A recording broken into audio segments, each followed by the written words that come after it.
Hey guys, welcome back to another video. It is Sunday, yeah, May 28th, Memorial Day weekend. I'm out here in the backyard, a little bit of a change in scenery today. Gonna get into the sunlight so that way we can kind of see the bike a little bit better. But I just want to give an update on the Polygon Siskiu T7. Taking it out for a couple rides over the last couple days. Got it on Friday, assembled it, and kind of shook it down the last couple days. It's doing really well. It's a really nice ride. Definitely recommend if you're on the fence. That's a good purchase. So I was kind of upset that the cable routing was not right. I don't know if it's right or wrong, but for my personal preference, I like the cables that are on the right side of the handlebar to wrap around the front of the bike, and then on the left side the cables wrap around on the other side and go into the drive side. So you should have your dropper post routed across the front of the bike going into the drive side. Your brake and shift lines should be going the opposite way into the non-drive side for internal routing. Just looks for a cleaner look and keeps the cables a little bit tidier. The cables were really long. I shortened up the rear line, and I still need to do the front. It's still a little long, but we'll get into that here in a sec. All right, so here's the bike, and you can kind of see the cables have kind of been shortened up quite a bit, cleaned up. I took the rear brake. It was over here in this drive side. I cut it out, rerouted it over here to the non-drive side, which makes it cleaner. While I was opening up these lines, took this off, I noticed that the olive was a different standard than what I had on hand. I ended up still using the style that I had and kind of keeping my eye on it. It's not leaking, it's good. I did order some specific Tektro olives, so those will be here today, and we'll see if I end up changing that out, just for the sake of, you know, hopefully this would hold up, but I'm gonna probably change it out. While I'm doing that, I'm gonna shorten up the front housing here. It's super long. I kind of made it to where it appears to be shorter by stuffing it down. And it kind of loops here, and it's mostly exposed here. So I probably want to take maybe an inch or so, maybe 2 inches off this front line as well.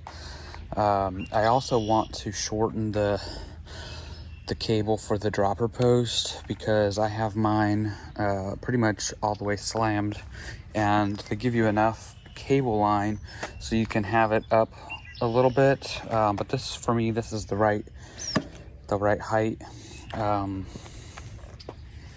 So if we look down here, I kind of have it pulled out a little bit and then zip tied to the rear brake line here, so that way it kind of keeps it in place and out of the way. So I probably need, you know, maybe an inch or so off of that as well.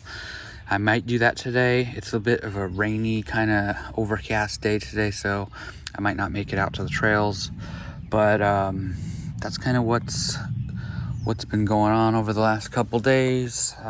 Shortened up the bars. I took 20 millimeters off, so they came at 780. They're now 740. Feels right. That's about the width of my other bars, so shock is fine. No issues here. Perfectly good for my riding style and ability. Brakes are performing just fine. A lot of people complain about these brakes, but you know, they're doing their job. Another thing that I really enjoy so far is this saddle. It's short this way than what I'm used to. I'm used to like a longer and more narrow saddle that we get on our bikes. This one just fits. Actually looked it up on Bikes Online, and they sell this seat for $40, but it's out of stock. So I would like to get this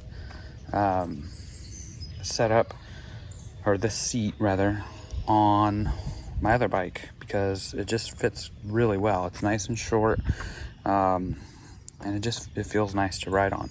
A lot of people were complaining about that. I'm getting quite a bit of chain slap. I had to double check myself to make sure that the clutch was on, and it is. And there's just a little bit of play there before it actually feels like it's locking out. So it's not as stiff as maybe I would like it to be. And you can kind of see there on that chainstay protector, it's already starting to kind of take some abuse.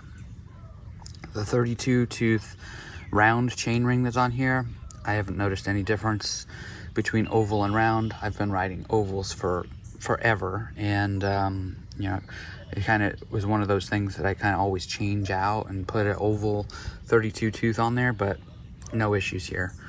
I'll probably just leave it as is. I was gonna do maybe some kind of accent color with the pedals and the grips, and stem and all that, but I think I'm gonna just leave it in this blacked out configuration. This is my new Dark Knight 2. The Travail was the Dark Knight 1. So we're just gonna keep this as is for now, ride it, abuse it, see how long things hold up, which I'm sure for me, I shouldn't have any issues with anything breaking, just regular maintenance. You know, chain will wear out, cable for the derailleur will start to kind of stretch. We'll have to adjust that after a few rides, and then just keep my eye on this brake. I'm probably going to change the olive to the correct one this afternoon when those come, and that's pretty much it. Thanks for watching this one. We'll have more videos as the days go on, but yeah, thanks for watching. I'll see you next time.